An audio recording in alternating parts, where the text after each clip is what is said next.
बहिनीहरू पनि छन् बरु अहिले मम्मीसँग सोधेर खानु पर्ला सँगै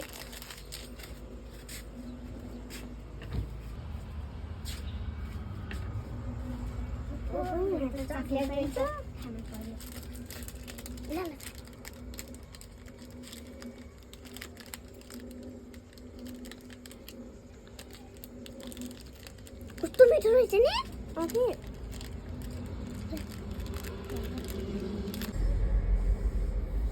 मम्मी के भयो नि हाम्रो फ्रिजमा चकलेट राख्नुमा थियो नि त्यो त दिदीले खाइदिए अनि सँगै मिलेर खाने भनेर राखे हैन खाइदिए कहाँ गइदियो नानी हजुर अनि त्यो फ्रिजमा राखेको चकलेट खायौ तिमीले नाइ